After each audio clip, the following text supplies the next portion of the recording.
All right, good morning, good afternoon, good evening, ladies and gentlemen. Welcome to this series of online lessons. If you haven't already, please subscribe to the channel and leave a like for this lesson.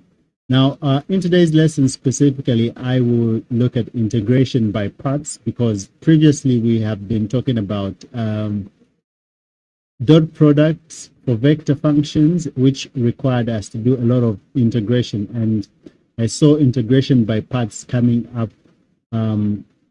all over, and I just figured that I should do it. So so integration by parts says if you have a function that has u and dv, okay, so this can be written as u times v minus the integral of v du. By the way, the order doesn't matter. These are just arbitrary letters, but what is important is identifying what part will be your u and what part will be your dv in whatever function that you've been given. Okay, so u is usually a function that is decreasable, okay, by differentiation. That a function that you can decrease, or it decreases, okay, by differentiation. So examples would be x to the power n, where n is any number. So this function can be decreased, so usually that would be your u, okay? So this n can be x to the power 2, x to the power 3, x to the power 4, and so on and so forth. So that is your your u, and your dv is a function that you can easily integrate. So, but you need to know how to integrate your dv. So the secret is in determining your u, which is a function that can decrease. For example, if you have x to the power 1, x to the power 2, x to the power 3, and so on and so forth, you can use integration by parts, okay? And same applies if it was an iterated integral. Maybe you're integrating from a to b, then you have your u dv there. This would be equal to uv, then you plug in your limits minus the integral of a b v du. Okay, so the key thing here is you have your u, you need to find a v, so you need to find v, and you need to find du. So two things that you have to find. So that is your v using this, and your du will be found using this. Okay, so let's look at an example so that you have an understanding of what we're talking about. All right, so here we have a very classic example here where we are asked to evaluate the integral of x e to the power 2x dx. So I can even put iterates or boundaries, maybe from, I'll say from 0 to 2. Okay, I can put those boundaries, but it would be essentially the same procedure with or without the boundaries. So either way. So what you have to do here is first identify, okay, you know that your formula, first of all, we can start with the formula. So the formula that we know is that the integral of u dv is equal to uv minus, if there are iterates there, let's say ab integral of ab b du. Okay, so notice here it's dv, here it becomes du, then we have v here, then we have uv here. Okay, and how you know that this is the formula to use? When you have products. So whenever you have products, this is more like the product rule of integration. So whenever you have products like that, if you cannot simplify those products, you can just use integration by parts. So that is how you know that you have to use integration by parts. You're going to have a product there. So two variables that two variables that are being differentiated are appearing on both sides and they cannot mix completely. Okay, so that is my simple definition of products. Okay, so now in our case, we need to identify U and we need to identify V. So remember what I said, U will be variables that can decrease. So we said x to the power n. These include x to the power 1, x to the power 2, and so on and so forth, all the way to x to the power whatever number. Okay, so whatever value that can decrease, that will be our u. So here we'll say let u equal to this. So this will be our u. So u equals to x. Okay, then meaning that this other part will be our dv. Okay, so and dv equals to e to the power 2x. Okay, so now what we need to find is, okay, we have u here on the formula, but we don't have v here. So we need to find v. V will come from this because we have dv here. So we say dv is equals to e to the power 2x. For us to find v, we need to integrate both sides. So this will be with respect to x. So there is dv here. For us to find v, we integrate both sides. So integrating 1 with respect to v, this will give us v, which will be equal to how you integrate e to the power f of x. So I'll just write it here as a side note.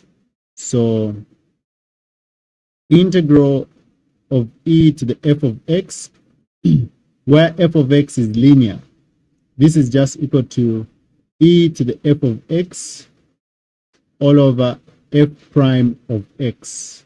Okay, hope you can see that. So basically, if you have f of x, let me see if I can enlarge this. Let's see. Okay, hope you can see that. All right, so if you have the integral of e to the f of x, where x, f of x, the highest power 1 plus whatever numbers that are there, but the highest power should be 1, then you can easily integrate it like that. So in our case, f of x is this part, and we see that the highest power of x is 1, so we can use this formula. So integrating this will give us, we'll say, e to the power the same value, so e to the power f of x, which is 2x, then divide by the derivative of 2x prime. Okay, so the derivative of the power, which will simplify to e to the 2x over 2. Okay, so that is our v. So we have our v here. Okay, now we have our v here. We need a du here. So we need a du. So du will come from this right here. So we're going to say u is equals to x.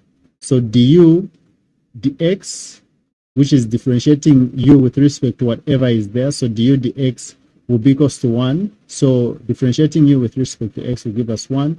Then here we can cross multiply. So we say over 1, we cross multiply, and we see that our du will be equals to dx. Okay, so now back to the formula here. Back to the formula right here. So we can replace. So we'll say integral. Let me use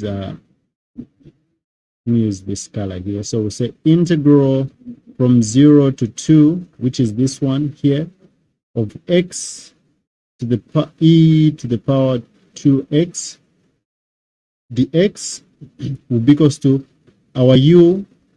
We have our u. Our u is x, so that will be x times our v times our v, which is this. So times e to the 2x all over 2. Then we need to put iterations, which is running from, so we're following this. So if there are no iterations, we just go directly. So it's running from 0 to 2. minus the integral minus the integral of v. So we are here, so v, which is this right here, which is e to the 2x over 2, then times du. So du, which is just equal to the x right here, so which is just dx. Okay, so after replacing that, we start now simplifying what we have here. So this will give us, so here we are going to plug in the upper limits, then the lower limits. So plugging in the upper limit, we're going to have 2 times e to the 2 times 2 all over 2. So we're plugging in where there is x minus, so put parentheses like that. We plug in 0 here, that will be 0 times e to the power 0 over 2 minus, so here we have 0 to 2. Then here we can factor out the 1 over 2, so it comes 1 over 2 outside. Then we have integral from 0 to 2 of e to the 2x, then the x, like that. Okay, then from here we can simplify. So this will be the 2 and the 2 there cancels, will remain with e to the power 4 minus, so 0, so e to the power 0, that is 1, so 1 times 0, this would just be 0. Okay, then minus half. So now we need to integrate this. So remember the integration of e to the f of x, where x is to the power 1. So we said integral of e to the f of x, where f of x is a linear function, is basically equal to e writing the same f of x, then the derivative of f of x, okay, which is the power. Okay, so in this case, this is our f of x, which is 2x to the power 1. So we'll say e to the power 2x divided by 2x prime. So we need to differentiate the power. Then we'll plug in our limits, which is 0 to 2. Okay, then now we can simplify things here. So we're going to have this being equal to e to the power 4 minus half, open brackets. So this and this will give us e to the power 4. We'll plug in the upper limit. So first of all, we can differentiate that so that we have e to the 2x all over 2. Okay, then we have our limits from 0 to 2. Then now we can plug in. So we have e to the 4 minus half. Then we have, we plug in the upper limit. So that will be e to the power 2 times 2 all over 2 minus the lower limit, which is e to the power 2 times 0 all over 2. Okay, so this will simplify as e to the power 4 minus half. Then here we have e to the power 4 over 2 minus 2 times 0, that will give us 0. So e to the power 0, that will be 1 over 2. Okay, then we can distribute and simplify. So this will give us e to the power 4. This times this will be negative e to the power 4 over 4. Then this times this, it will be plus 1 over 4. Okay, which simplifies to, so this will be 3 e to the power 4 over 4 plus 1 over 4. So basically here we look for the common denominator, which would be 4. So we say this into this times this. So this simplifies to 3 e to the power 4 over 4, like that. So this will be our final answer. So this is our integral here. Okay, so so that is how we use integration by parts. So there is this formula that you should know. So basically u dv is equals to uv minus, so here they will swap, they will exchange, and here the letterings is no problem. So if you started with u dv, this will be v du. Started with v du, this will be u dv. So the lettering doesn't matter. So but what you should know that here should reverse here. Okay, so that is what you should know there. All right, so maybe I can do one more example, then see how you do from there. I'll give you some questions to do. So this example is you're integrating x sine x. Okay, I'll give that. So x sine x dx. So again, here we see that we have two terms multiplying here, so we can use integration by parts. So we know that when you have u dv, this is equals to uv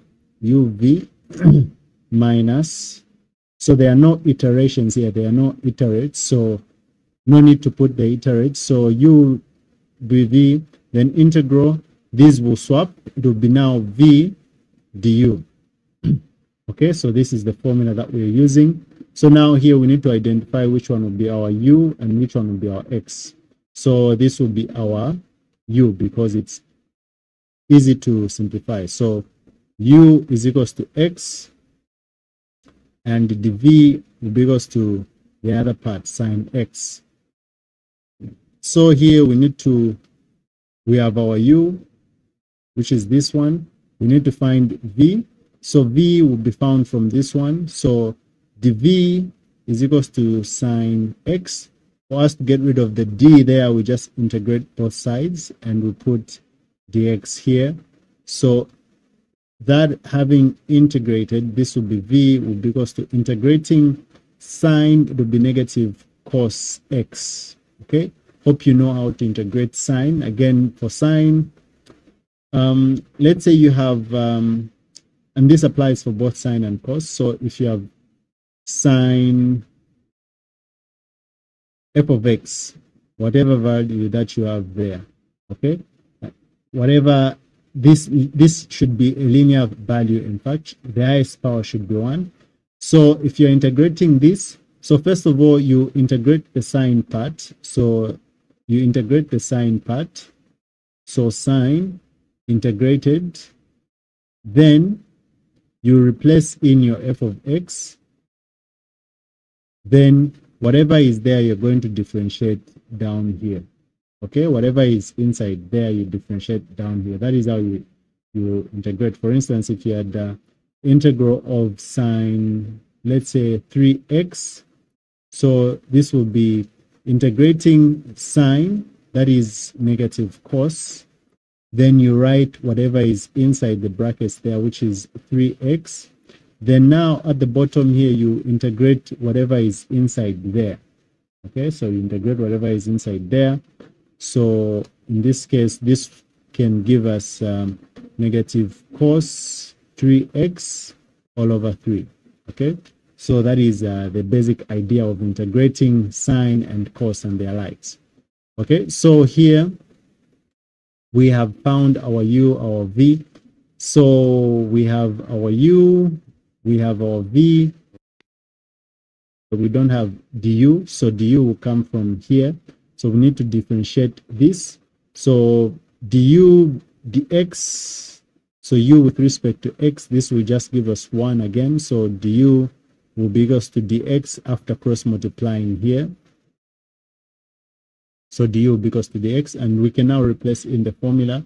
So we have integral of x sine x. This will be equals to our u is this x. Our v is this, which is negative cos x, minus, which is this minus, integral of our v, which is negative cos x, times our du. Our du is equals to dx. So this is the x right there. And now we start simplifying. So simplifying this will give us negative x cos x. This and this can multiply to give us plus integral of cos x dx.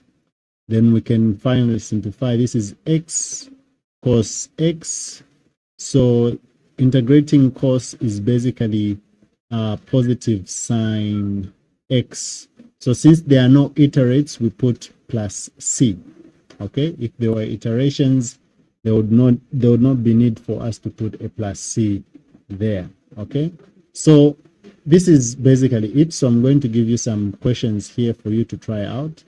So for instance, question 1 will be integrating x e to the power x dx.